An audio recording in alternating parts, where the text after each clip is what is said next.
I'm Callie Allen, and I'm a member of the Student Council. We prepared a short video to let you hear part of Martin Luther King Jr.'s famous speech after he organized a massive march on Washington, D.C. to make our country aware of all the racism going on and that it wasn't going to be tolerated any longer.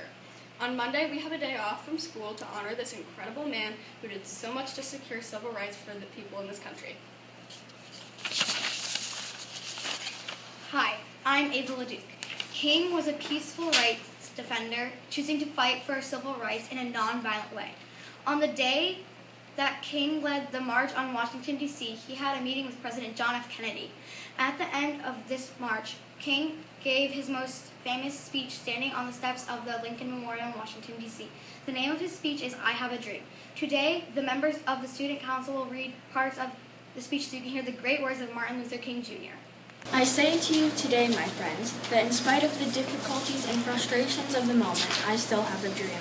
I have a dream that one day, right there in Alabama, little black boys and little black girls will be able to join hands with little white boys and white girls as sisters and brothers. Now's the time to rise from the dark and desolate valley of segregation to the sunlit path of racial justice. We will not be satisfied until justice flows down like waters and righteousness like a mighty stream. I have a dream that my 4 little children will one day live in a nation where they will not be judged by the color of their skin, but by the content of their character. I have a dream that one day this nation will rise up and live out the true meaning of its creed. We hold these truths to be self-evident, that all men are created equal. Let us not seek to satisfy our thirst for freedom by drinking from the cup of bitterness and hatred. A dream that one day on the red hills of Georgia, the sons of former slaves and the sons of former slave owners will be able to sit down together at a table of brotherhood. Whirlwinds of revolt will continue to shake the foundations of our nation until the bright day of justice emerges. Now is the time to make justice a reality for all God's children. We cannot walk alone. As we walk, we must take pledge that we shall march ahead. We cannot turn back. Now is the time to lift our nation from the quicksands of racial injustice to the solid rock of brotherhood. We refuse to believe that the bank of injustice is bankrupt. In the process of gaining our rightful place, we must not be guilty for wrongful deeds. We allow freedom to ring. When we let it ring from every village, every hamlet, every state, and every city, we will be able to speed up that day when all of God's children, black men and white men, Jews and Gentiles, Protestants and Catholics, will be able to join hands and sing in the words of the old spiritual. Free at last, thank God Almighty, we are free at last. Every year, on the third Monday of January, people across the United States honor the legacy of Dr. Martin Luther King Jr. by volunteering in their communities. Dr. King dedicated his life to working for tolerance, equality, and freedom for all Americans.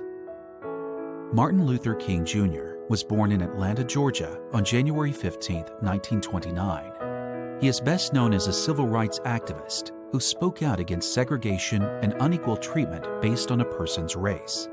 As a young preacher, Dr. King helped found the Southern Christian Leadership Conference, a group that used peaceful protests to enact change.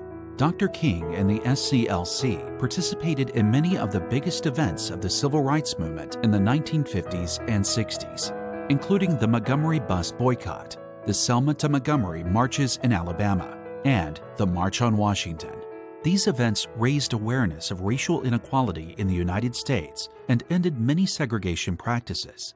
It was at the March on Washington for Jobs and Freedom in 1963 where Dr. King delivered his famous I Have a Dream speech, which continues to inspire those who work for freedom and equality to this day. The March on Washington helped spark the passing of the Civil Rights Act of 1964.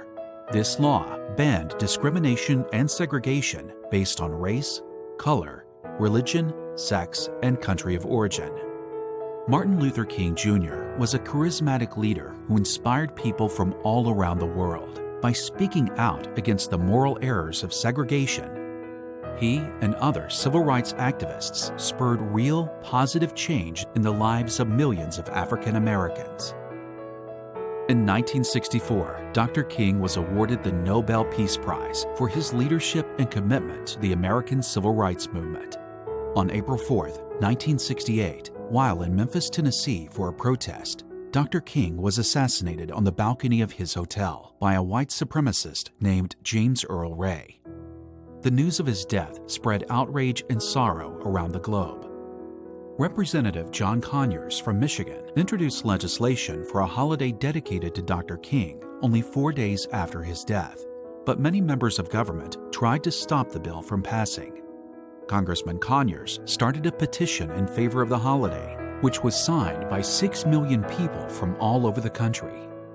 Even with millions wanting it, the idea was not immediately accepted by those in government, but Congressman Conyers and Representative Shirley Chisholm from New York reintroduced the holiday bill every chance they got. 15 years later, when public pressure was at an all-time high, Congress finally passed the bill, and President Ronald Reagan signed it into law in 1983. The first Martin Luther King Jr. Day was celebrated 3 years later on January 20th, 1986. Today, we honor a great man who had a dream that we would all live together peacefully and be judged by the content of our character rather than the color of our skin. A man who asked all Americans to work together to solve the nation's problems. As Dr. King famously asked, life's most persistent and urgent question is, what are you doing for others?